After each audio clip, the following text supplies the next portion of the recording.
was quiet that whole time before I started. But this is the next patent that I'm looking at and reporting on.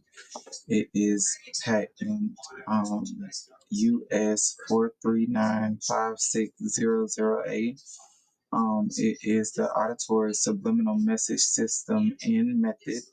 The inventor doesn't matter because it was already invented due to the information told to us by James Tilly Matthews, the first documented patient with schizophrenia, who claimed that he was hearing voices and being tortured, and he was locked in Bedlam Asylum. And after 224 years, it turns out that everything he was stating was true, and this is exactly what targeted individuals are going through today. So, what it covers, it says a store installs microphones to monitor how loud the environment is. The system then adjusts the volume of a subliminal anti-shoplifting message kept below conscious hearing to track ambient noise.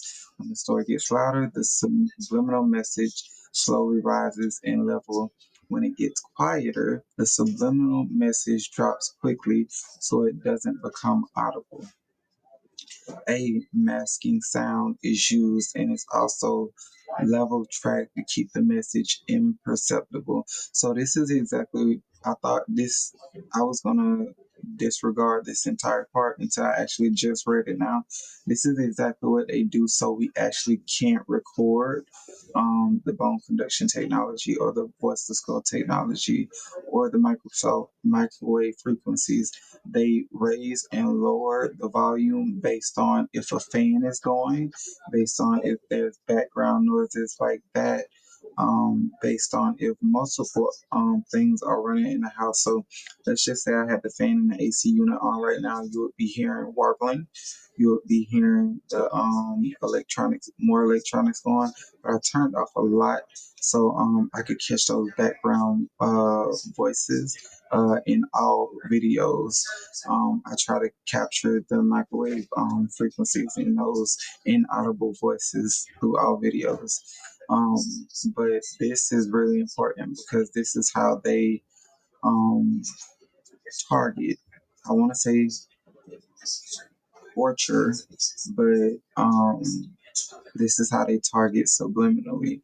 So they work based on the sound that's going around because if they're too loud and it gets recorded, like I've recorded voices code technology, one of the women screaming outside, I've recorded through their sounds that sounded robotic. I recorded sounds like that. So this patent is really important. Though it says expired, though it has a false inventor, all I need everyone to know who watches these videos is that this technology exists. So when a targeted individual is complaining about hearing subliminal messages, this is what they're talking about. We're not talking about ceiling mics here anymore because this was in 1980, whatever. And again, James Tilly Matthews was going through this 224 years ago, the same subliminal messages. So technology is far more advanced and beyond what we've been led to believe. So I'm going to skip down here. High level mechanisms, how implanted or external technologies can influence nervous tissue. So these conceptual descriptions of mechanisms used by legitimate medical devices, cochlear implants, deep brain stimulators, neurostimulators, and therefore are the same general mechanisms people worry about when they suspect implants or remote influence. So ChatGPT, she's kind of routed to defend the system.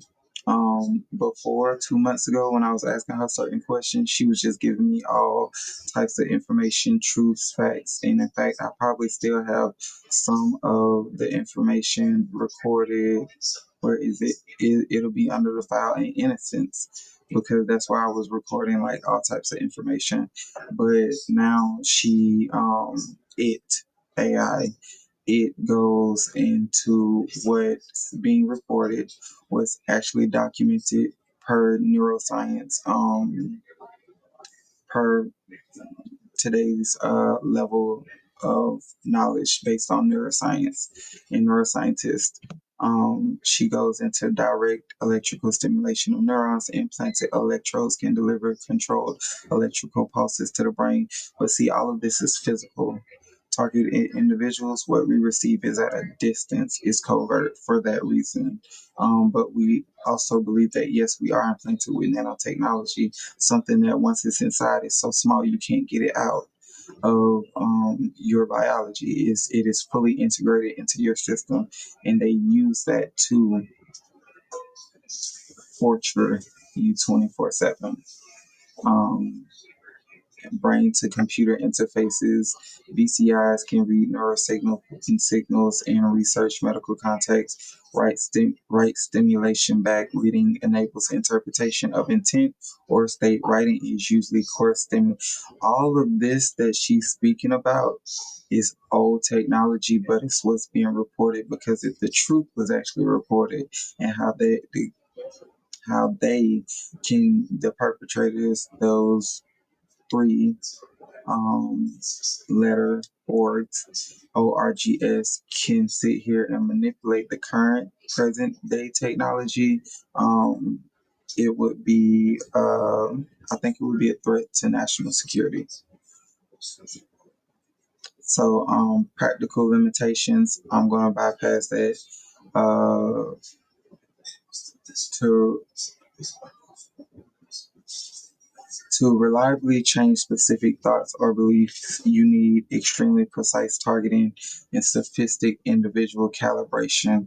Current science does not support remote, precise thought control of complex beliefs at a scale.